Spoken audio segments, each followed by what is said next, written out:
Okay, we're live.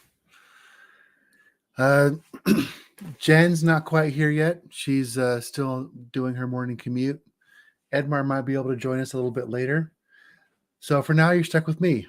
Um, but let's go ahead and get started. I've actually been looking at this because, well, let me update you. Let's bring us up to date. So we've got this crank. Oh, I don't see anything. Here we have this crank slider mechanism. Let's look at it from the top. Right there, zoom in, and we can simulate this thing. There it goes. And we've written an extension that tracks the position, the velocity, the acceleration, and acceleration of this slider here. So let's see that. And it's also trying to figure out the angle between the slider and this link. And we get this really, oh, just a second. Let me relaunch the extension. I swear it was working just a minute ago. Here we go. So positions looking good. Velocities looking good. Acceleration looking good. And these all, I don't know about the exact numbers. We haven't checked those, but the shapes match the theoretical, Now we look at this angle, and that is not good. We know that just doesn't look right. So we've got to figure this out. And so the next step that I was going to take, I was going to dig in and try to check these by hand. So I was looking at how everything's laid out. And what I did, let's take a look at this. I haven't figured it out completely yet, but I've got a good clue. But I'll just walk you along with me. I thought, I'll just see, can I just get the positions during a debug so that I can just do some hand calcs and check it. We got some people rolling in. Welcome, everyone. Glad to see you all. And love to hear your questions and comments. If you've been to these live streams before, if you've got a question, we'll answer it as best we can. We'll change course. We'll do something live. We'll give it a shot. So, yeah, like I said, love to hear those questions. And we've got, a few people rolling in. It's a little early for Jen's computer. she actually restarted it and it decided to do a firmware update. So that's where she's at. And Edmar is just busy managing these live streams. So hopefully they'll both join us. If I clear that, yeah, that works. Great. All right, let's see here. So let's look at this geometry. And let's look at this. I know the rigid bodies are on each of these things, each of these items, right? Like if I look at the ground and I go to its properties,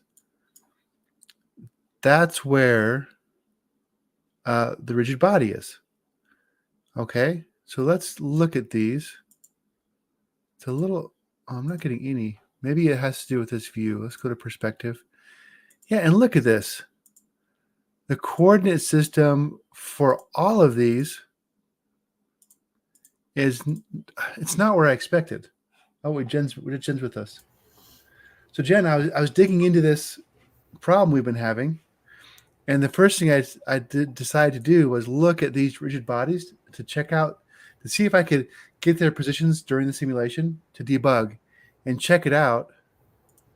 The positions are all kind of over here at the origin of this thing, and it's because I created these rigid bodies,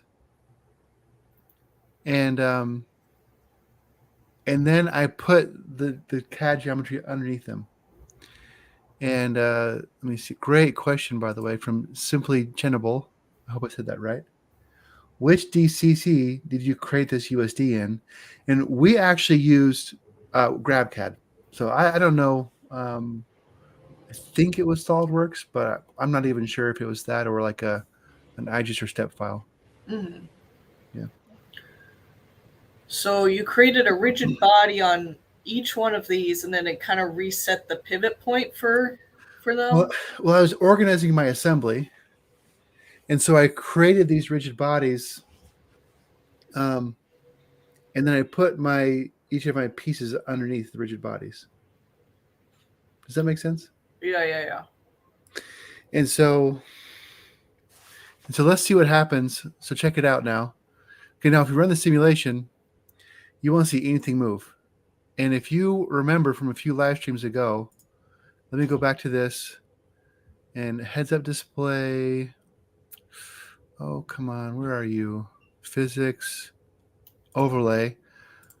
We get this warning here. It says that we're using fabric, which we typically like, but the visualization and properties are not updated. And so even when we run this simulation, it's moving the rigid bodies, but it's not moving these the coordinate systems for them for some reason. Yeah, it just doesn't do that yet. So I opened up the preferences and I turned off. And if you go to edit preferences, you'll get this window. And the physics flat cache is where you edit where you can turn the flat cache on and off, which is fabric. So let's turn it off, and let's just go to the crank and see if that works. Or yeah, let's actually do a slider. So you can see now it moves with the slider, but it's just a little bit off. So that's interesting. Let's look at the crank. Now look at that. So it's rotating with the crank, but because it's got this offset, it's not what we expect. And then look at the link, same kind of a thing, right? It's all goofy, a little bit goofy.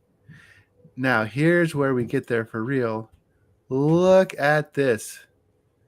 And it's because, oh gosh, that one's, it's because those pins have a revolute between them and both things on either side. And so they're spinning at whatever velocity the simulation kind of figured out inside.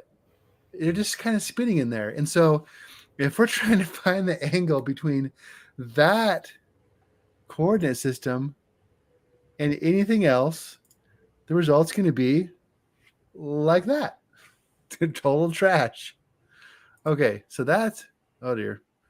Then I get this. I'm gonna leave I'm gonna turn flat cache back on. Or I'm gonna leave it off for a minute while we figure this out. If I'm flipping flat cache back and forth, it starts to kind of have some trouble with those graphics a bit. Since I've reopened the scene, I have to relaunch the extension to get it to relink to the scene. And you could totally put a relink button or something in there that reruns that connection code. All right, so let's think about this.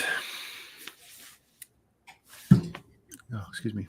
So the first thing I would check is to see because you have all those other ones. So like if you went under like slider, if there's any difference in position.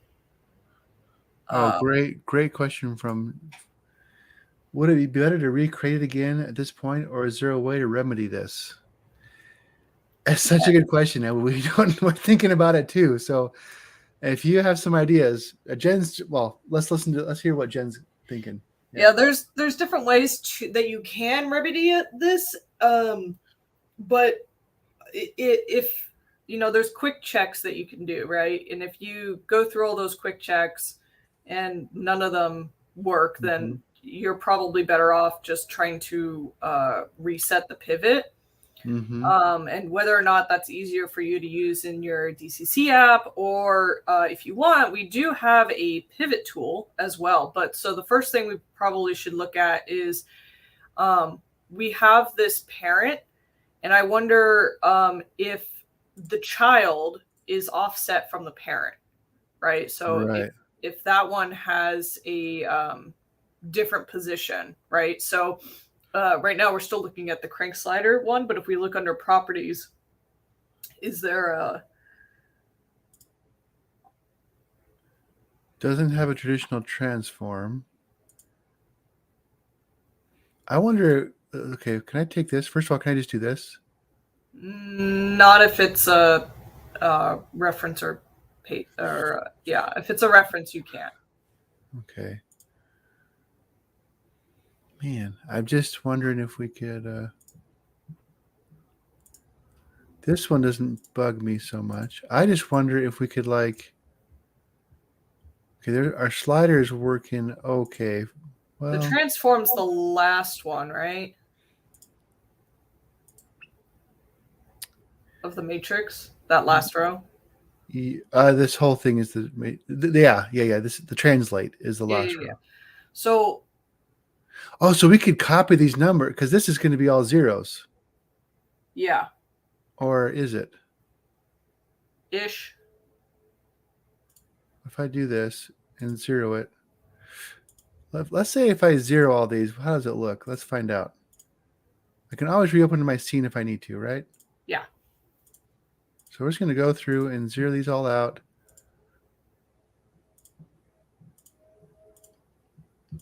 I think I'm picking up what you're putting down. Because we can just go in to each of those children and then grab its translation and move that to the parent. Mm-hmm. And then wipe out the translation on the child. Yep. And that should move the coordinate system for each of those rigid bodies to right where we want it to be. Is that what you're thinking? That's what I'm thinking. Okay. We'll have to see if it works, though. Yeah, well, let's just start by, we've done this. Let's run the simulation and see how it looks now. Oh, dear. Not good. Oh. Something broke. Oh, yeah. So how did we end up with those translation numbers on the children and parent? It's a mix of two things. First is I got a crash. Shoot. We'll bring it right back. I'm not sure what happened. Give it just a minute to die. Let's give it a moment of silence for this Omniverse session. I don't know what I did. It might be that, well, it should be okay though. And you're not running debugger, right? Not right now. Okay.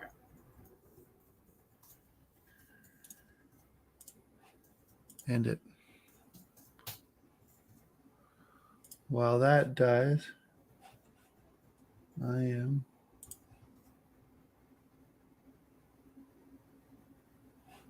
Okay. All right, let's go to Task Manager. Oh, okay. It picked up on my threat and went ahead and closed. All right, let's try this again. Okay, so how did we get here in the first place? Great question, Simply Tenable. So I was trying to organize the assembly. So I wanted to put multiple kind of meshes under, so they would be rigid bodies together. And so I created a transform for each rigid body I knew that I'd want. And then I reparented each of the parts of that mechanism under those new transforms. Okay, so that was one thing we did. And then another place where it got off was that mechanism was just a little bit above the ground. And so what I did is I set the simulation up with the base as a rigid body, and I took a few steps, and so I let it fall onto the ground. I took a few steps with a debugger, and then I stopped the animation. And what I've learned is that will kind of reset your positions, but it looks like it did it in maybe not the best way to do that for next time. So that's how we got kind of some translations in those parent transforms and some in the children transforms. Those came in from CAD. We actually like those transformations. And so let's see if we can just rework this assembly a little bit and get it cleaned up. And go to exchange here. And crank slider 3 is what we're working on. Okay, let's run it. In fact, I think if we go to the visualization and go to show by purpose or show by type, physics, joints, how do those look? They look good. They like their positions. That's interesting. Let's go to the geometry here. Let's try that again and see.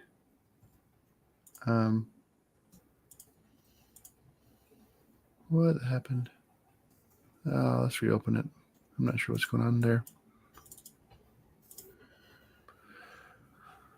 All right, reopened it.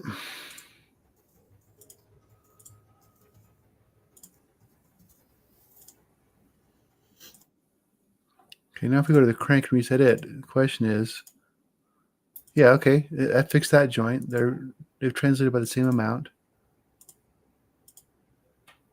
Let's just keep going through these, and if we fix them all, we might need to recreate a joint or two. Yeah, if you look, okay, those are all reset. Sure. What should you be? Oh dear. Bring it back. Oh, it's scaled. It's scaled smaller. So if I did this, it was making it huge. And something else. Who knows, huh? Scale, rotate, translate. Yeah. Oh, that's interesting that this is scaled up by 10. And then this is scaled down by 10. If I reset both of those, I wonder if it'll just show up. Yeah. Okay. Why not, right? All right. So let's save it. I think this is progress. I'm going to go ahead and save before I turn on the simulation because last time it crashed. And run it. Okay. Well, that doesn't look half bad. It's actually running pretty good. But let's look at those joints.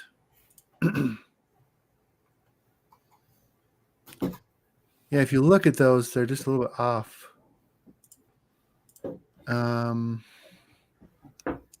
Let's look at those. Oh, let's rename that. I must have other joints.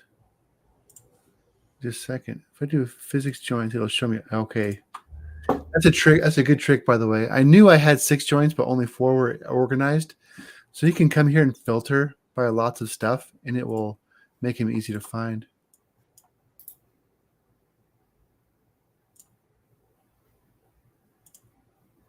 So I've moved those joints here. And let's see here. Okay.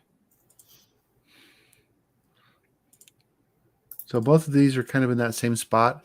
One's between the pin and the crank. One's between the pin and the link. But if we look at the properties of the joint, we'll see these local positions 1 and 2, right? Okay, these are pretty much 0. And that's to what? The link. Where's the link at? Okay, it's way over here. So that's a little tough to fix. Let's just see what we can do. Let's see, if we wanted to go.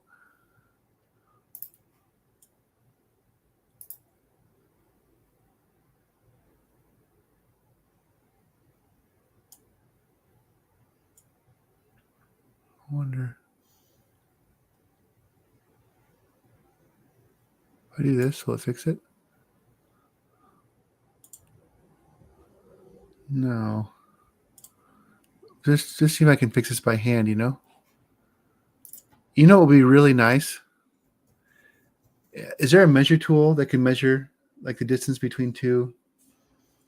If you're looking for an extension idea, by the way, some of these editing tools would be great and a great first extension to write and useful. So you could write, for example, an extension where you select 2 prims, and then you select like for each prim you select a plane like XY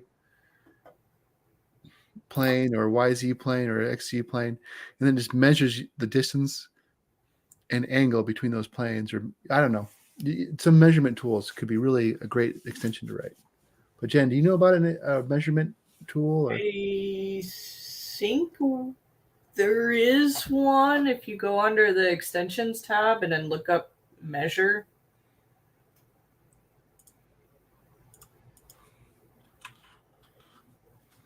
Oh, there is one. All right. How about that? Yeah.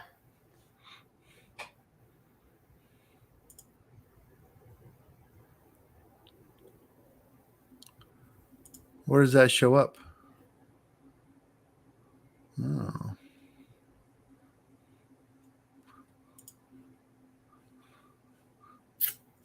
I don't know. It's all right.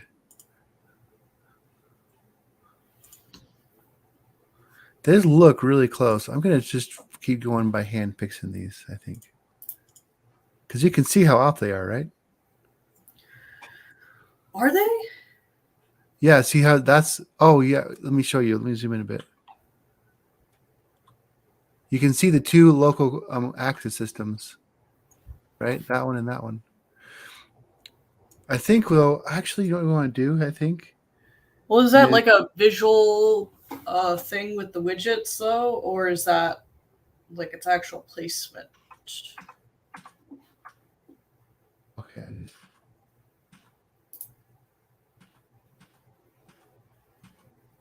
Just got coming backwards until I know where I know where I'm at now. Okay, I moved. So you know what I just noticed is that this pin is a little low, right? So what I'm going to do is I'm going to go into a side view and move that pin until it's kind of flush. And I bet that'll fix our joints pretty good. Because I think that's what we did before when we created them. Oh, the problem is that the pin is too low? I think so. Why isn't it showing my... Oh, shoot. I guess while that's getting flushed, there's one question about, do you have a tool to drop object on the floor? Depends on what you're talking about dropping an object onto a floor, because there is a community extension called Parts Dropper, which basically just does that, right? It just drops stuff into either the floor or the like a container. Yeah. Well, I think I wonder if he's asking what I didn't understand, which was basically, let's say I bring a part in and I want to set it down on the floor with the physics simulation and then turn off the simulation and leave it wherever it was. Is that your question, Motion is Live? Okay, here's my crank.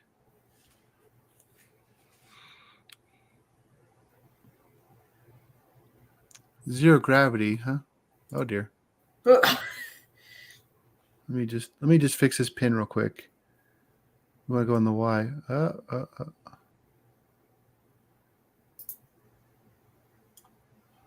wonder if I can like snap.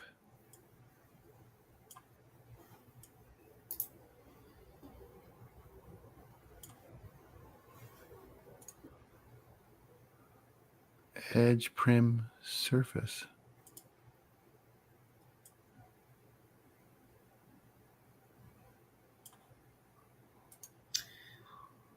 What about this one? This one's interesting. Zia says one of the problems with extensions is we don't easily see the delta from enabling.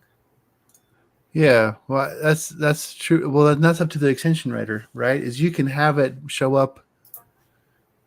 You get to decide if it shows up or not when you turn it on, and you get to decide if it shows up in the window or in the menus. And I think that's a design point. And I would say when you write your extension window, I think it'd also be good to just say where it's going to, where is it? Like building a little tutorial into that would be really helpful, you know? I'm just going to eyeball it, I guess. For now, it seems fine. And let's see how that looks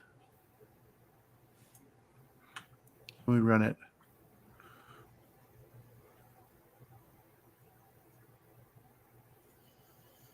I think it looks pretty good. You know, I honestly can't see the difference. Yeah, it's just that, so now that's flush. Unfortunately, it still lists those joints as a little off, but they're so close. I think they're okay. So let's work from there. So these are should all be 0 now, right? Great. Okay. I'm gonna leave the ground where it's at. Let's start with just these 2 pins. That's what we really care about right now. Actually, let's look at our extension and see if it still looks good. No, that's wrong extension. Shoot. Oh. Crank slider.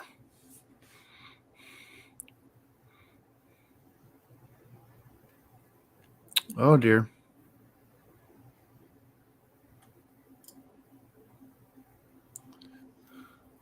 Is that the right crank slider? Oh, do I have more than one? Oh, I do. There you go. Guys should delete that other one, huh? Time to tidy things up. Let's just take a look at this. Oh, look at that theta. It looks wonky. It's all right.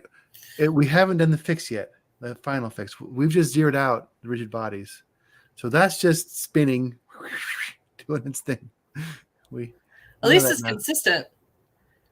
Yeah, it is, and that's why we get that weird changing periodicity, right? Is because it's just that thing is just spinning in there.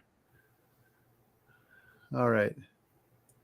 A great tip from Funky Boy, by the way. If you want the measure tool, switch to create and look at the tools tab. The tools tab, huh? I enabled the measure tool. But do you have a tools tab? I don't have a tools tab. No tools tab for you. Yeah, but yeah, let's go to extensions. Let's go back to that measure tool and see if it says, oh, it's right here. No. It might just be a thing that's only in create and not code. Yeah. But I enabled the extension. It seems like it should be. I turned it on, right? Yeah, but they might not have. It might be populating in a tab that's not available in code. I suppose. I just thought it would create the menu. So that's the problem. Utilities. I just wonder if it's in here somewhere.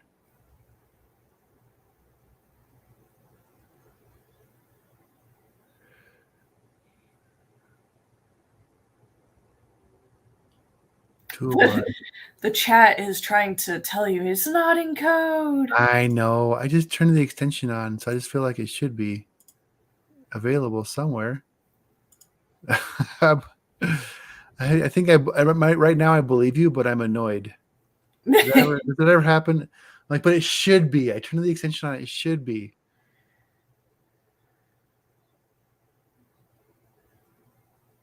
There you go. All right, so let's take this pin. Let's start to fix these, okay? Go to our properties. You're gonna have to let me know how that works because I gotta go to my meeting now. But okay, well, we're gonna break it before we fix it. Oh no. But good luck. Enjoy. I will. Thank you. Thanks for coming again. See you all next Always a time. pleasure. We'll see you. Good luck in your meeting. All right, so that just broke that. So now we should be able to go 0, 0, 0. And okay. And yes. So the rigid body is now at the correct position. So we fixed it in this case. Now we can, yeah. So let's take it. Let's fix this one here.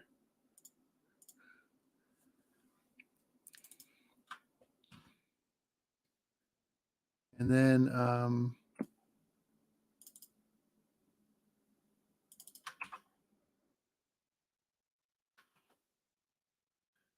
copying those values over.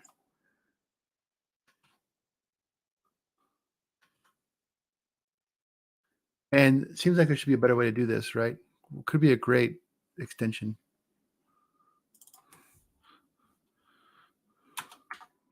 Right? Yeah. That's the problem. Yeah, Jen is like my voice of reason. So now we can, anything's game, right? I can cut and paste all at once per layer. Oh. Okay, looking good. I'm going to save it. Let's look at our plots, see if they look any better. I think they still won't be right. Well, look at that.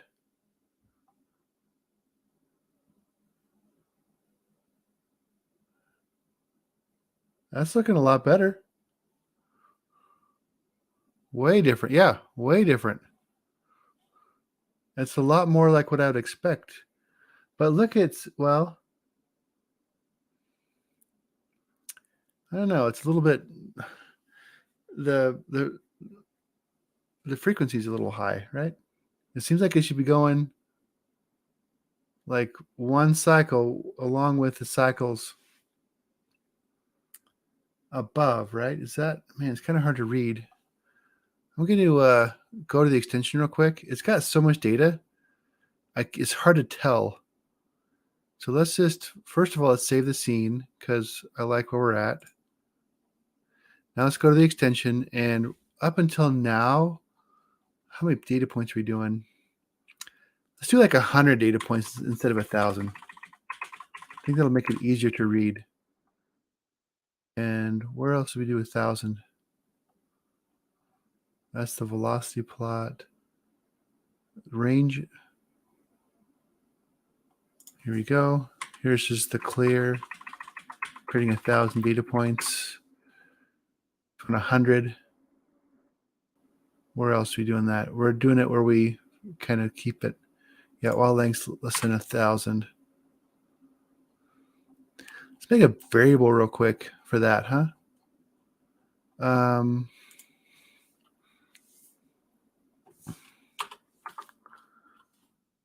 Let's see.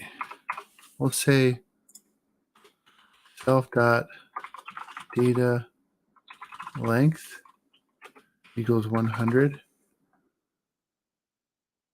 A little better practice, right? Great question from Zia. Is theta in radians or degrees? It's going to be in radians because we're doing a dot product. Dot product is going to always come back unless you convert it to degrees on purpose. It's going to come at you in radians for sure.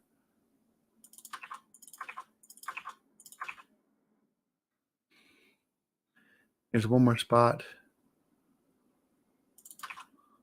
Here we go.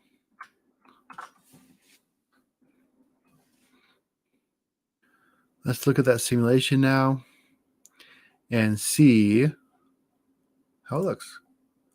There we go. So I'm looking at this. Actually, it's about right, isn't it? They're kind of going together. It's doing like 2 cycles for. It's interesting that it's always kind of high. I think the next problem is if you look at this crank, oh, that's going to be wrong because that crank is like spinning around. So that's going to mess with our angle. Yeah, great. So what range do we expect in radians? Great question. I mean, it's going to be less than 180, I would think. So I was just going, I think, pi to pi. Let's take a look at that range on that plot. Theta plot. Yeah, it's just going from negative pi to pi. And it's pretty much guaranteed to be in that range, right? I think what we need to do next is we've got to fix this crank. And we want to move it to where this shaft is. And one thing that I don't know if we can do or not in this user interface, do that, is it going to? No, it's not. All right, so we got to be careful here. We're going to start with this one. We'll copy it over up to the crank.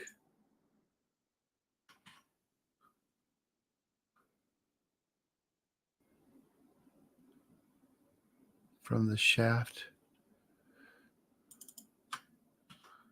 And equal that to the crank. From the shaft to the crank. Now we can get the shaft, we can zero it out.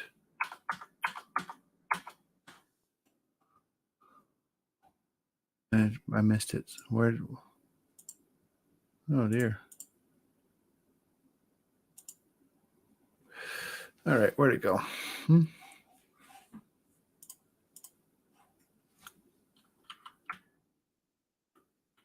Something wrong here?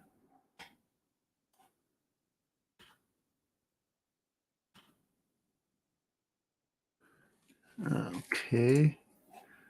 I'm going to save my scene. I can still backtrack if I need to. And let's reopen it. Okay, yep, there we go. That's okay. Gotta fix that crank location now. Let's just run it and see. Oh, okay, that's totally broken.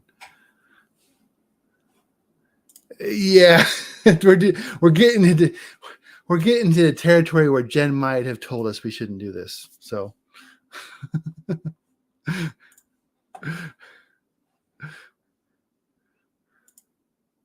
and she's probably would have been right. Let's go to our geometry though, and we're on. It's actually not too bad. So let's pull up a calculator.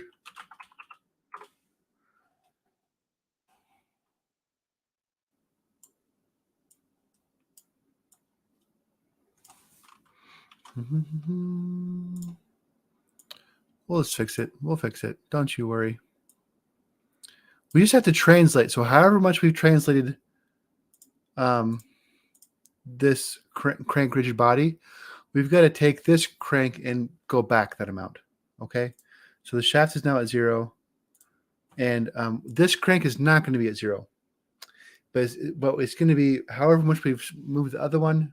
We go take this one in the opposite direction. So I'll just go right here, copy that, and we'll paste it in here. And I've reversed the sign already. So we'll say plus. Copy this one. Equals. And that should be our new translation. Find out.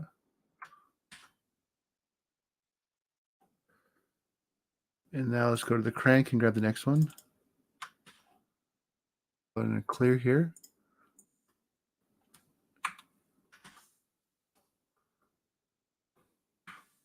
Okay, there we go. So we're going to reverse that one. We're going to go to the crank.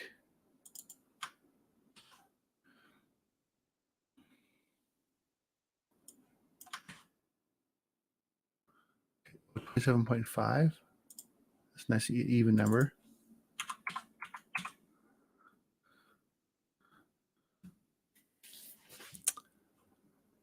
All right.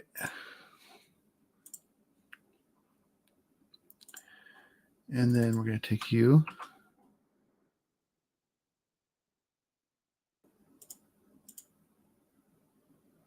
Oh, interesting. Is that the same value? Oh, it is exactly the same value. So this one just goes to 0.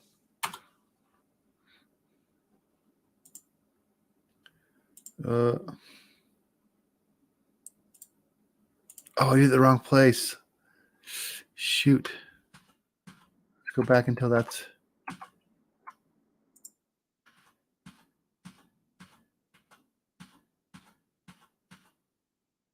I messed it up. Reopen it. Oh dear. Try again. Geometry, we're going to go to the crank. Okay, this is the right spot. But one thing I noticed just now is that 159.95046 is exactly the same as the Z. And so if I can just zero this out. And that should fix that one. 98.703. Are the others the same? No. Okay. So let's try this again. Oh.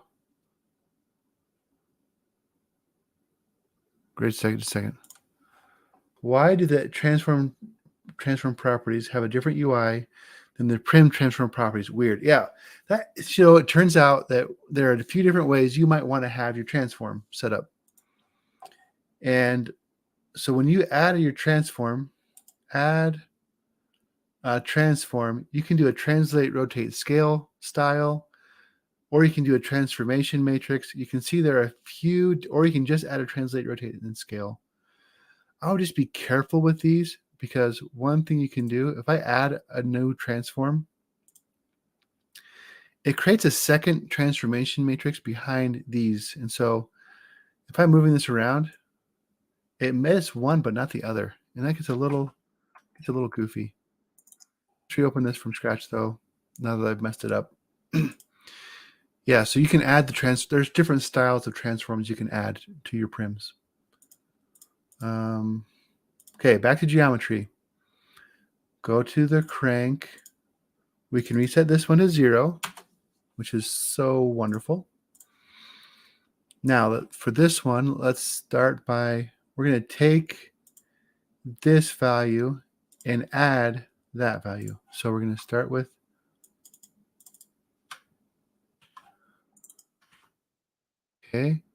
plus, and then we want this one. We want to add this value, we're subtracting that value, so we're adding the opposite. Okay, is that right? Let's try it. Yeah, that's looking pretty good. Great. So we're going to take this value,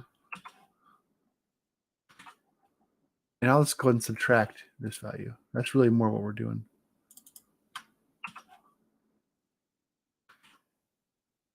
$27.5. So that was correct.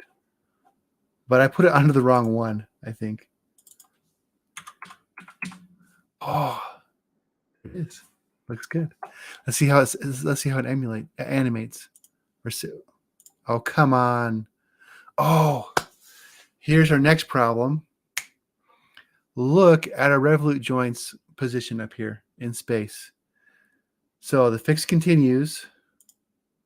We've got these two. We've got this revolute joint.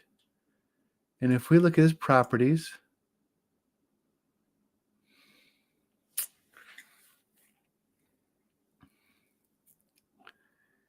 oh dear. So we want it to be the same as the crank, I think. Let's hope. If not, we got to go back and fix it. Yeah. That's all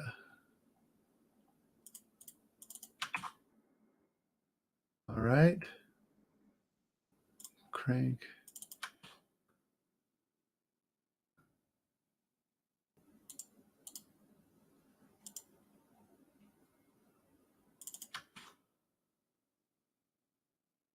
I didn't fix it right. All right. We are going to need a bigger calculator. Let's try it again. Going back to where we were. Oh, we're going to go to the biggest calculator.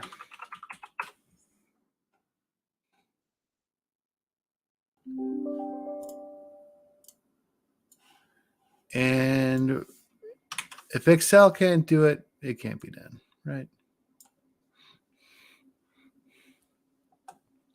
We'll take some notes in here. Oh boy, we're getting into Excel here. Nah, it's not going to be too bad. It's more to take notes. So what we can do here is I'll go to the crank, and we need to go subtract X, Y, Z, and it will say, it's going to copy these values over here just to keep track of them.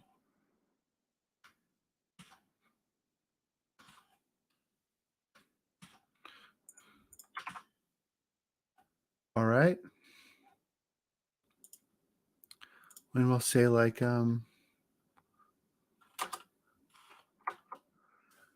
we'll go to the crank. Say equals U minus U. It's going to be our new value. Say here, U equals U minus U. That's going to be our value there. Equals U minus U should be 0. This is going to be our crank. And then we're going to do the joint here. This is probably where we got off.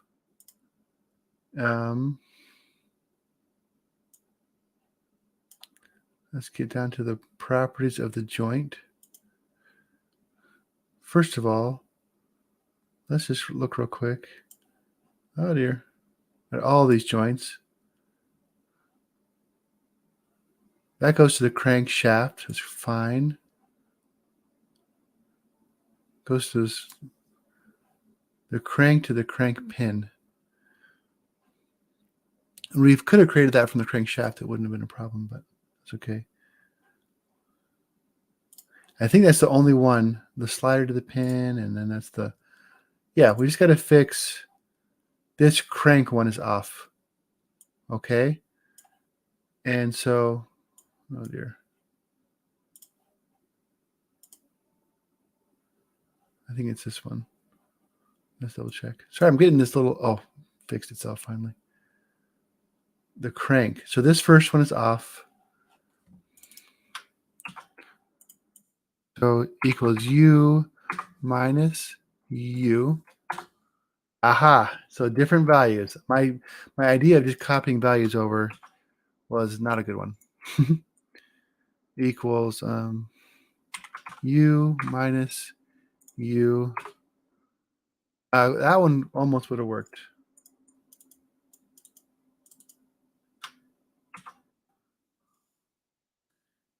Equals U minus U.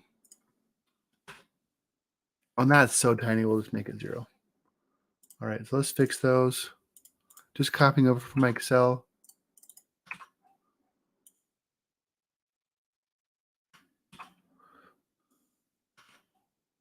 Go to the crank here and copy those values. This one's 0. 7.5. And then last one. Cross your fingers, everyone. Need some good vibes here.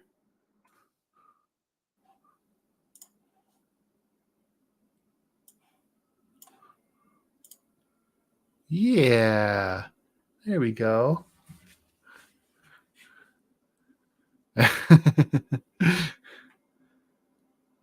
Yeah, right. Jen knew this was going to happen, so she strategically dodged it. Yeah, that's like her, oh yeah, I've got a meeting. You're going to do something dumb, right? I like it. No, that's looking good though. And let's look at these plots and see if they're any better.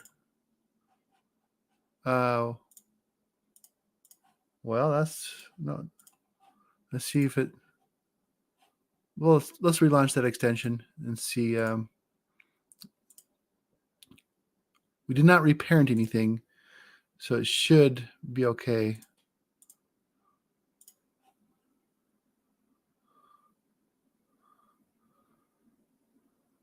Yeah, it's looking actually about the same as it was. So maybe all that was for nothing. Let's turn off the flat cache and just look at some of these edit preferences and turn off fabric. And we're in perspective already. Let's look at a few of these. Yeah, so that's now staying in position. Pretty good. Slider, it's hanging out over there. I think that's fine. Link is looking good.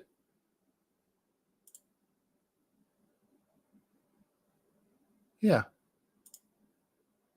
Things are looking pretty good, I'd say. Ground, not moving. I like it. Well, this is actually was like out here spinning around. But oh yeah, the plot looks the same. Yeah. But I think it's correct. That's kind of my point. And honestly, it should have been correct before because I know that this crank was going around in a circle, but it wasn't, the angle of that y-axis wasn't changing. So I really feel pretty good about it. So there we go. Let's see here. It'd be kind of cool. I wonder if we can put more than one line on these plots and do like max and min values. Let's see. Let's pause this. There we go. Our max is like, looks like around 3.127. That's just short of 180 degrees. And that makes sense because that's when they're like when it starts, they should be perfectly aligned, right? So they're going to be like, if you look at this from the top, did I lose my stuff? Darn it. I'm going to save it and reopen.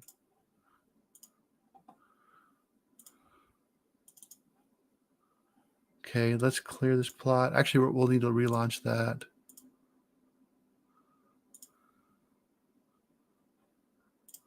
So right now, it should be either 0 or 180 degrees, right? And then, oh, come on. Behave. Oh, dear. Yeah, it just died on me. I'm having trouble today. It's the Thursday thing that, it must be the Thursday thing, you know? Come on. Go away.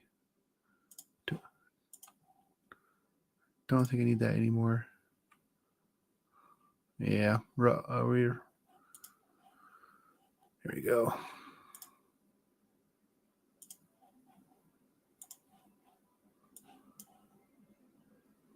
Close it. Even Excel's dying. I mean, come on. I think my computer is just struggling a little bit. It's all this thinking, right? I made it do. I think it's not. I think it's my computer needs coffee.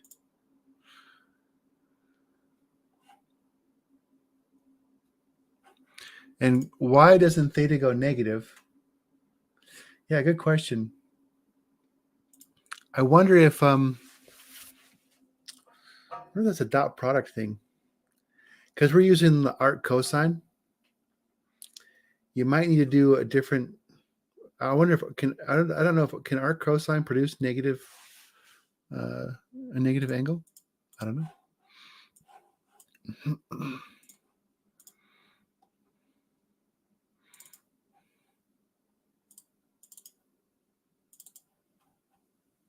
All right, let's try again.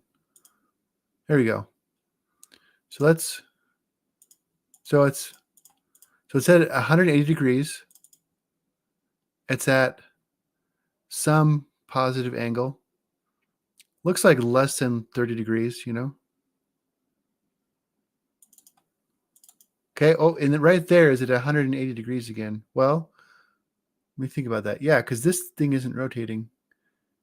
And now this is going to be at some small angle. So it's not going to go all the way to negative 180 ever. And let me think about this. Why is it positive instead of negative? Over here, we're taking the dot product across there, and over there, the dot product over there. Yeah, so that's the question. Let's take a look at.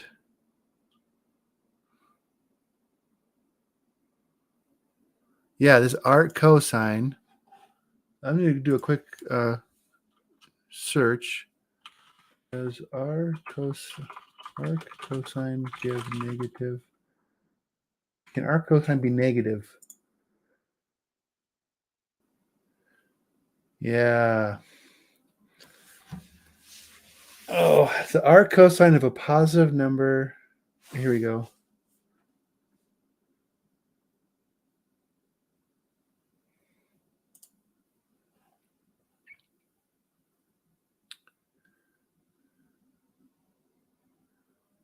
I don't know. We could kind of do some checks. But let's change this. Let's get ourselves some numbers here. Let's enable this extension right here. Let's get our plot going. Let's get a range and let's fix that. And then we're about out of time. But I think the next thing to dig into is, I think we want to have both positive and negative angles, don't we? I think that would be better. So let's run this. Okay, let's stop it. And let's look at, about pi, and the minimum is about 2.7. So let's go down to 2.5 for our low. And so let's go do that in our plot here. Here's, we want our theta plot. And so our low is going to be a positive 2.5.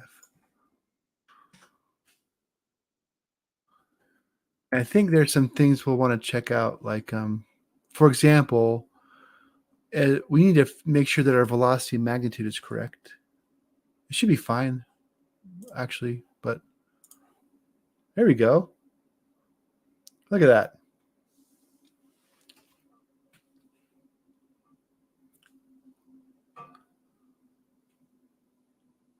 I think it looks really good.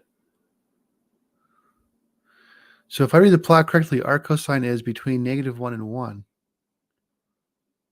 Oh, I changed the range on the plot. I just went in. So I knew it went up from around 3.1 down to 2.7. So I went into the plot, and that's interesting that 3.1 is the max. Yeah, that's right. So I went into the plot. Let's tweak it a bit more even. Go to that theta plot. Yeah, let's go from 3.2 to 2. So I just looked at the max and min and saved it. And now if we run it,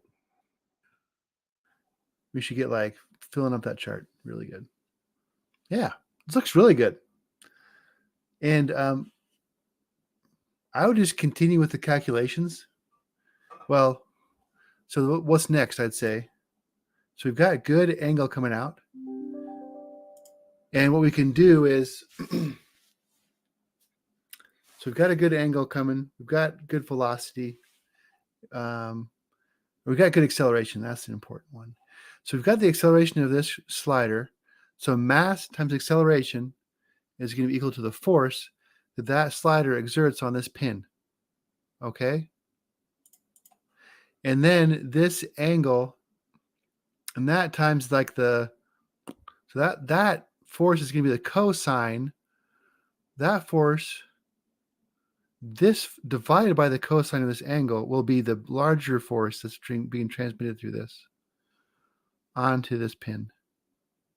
So then what we can do is we can, once we know that, we can go into FEA, and we can take this pin and and say we're going to apply a force at that angle that's between this and this, apply that force to this crank in finite element analysis.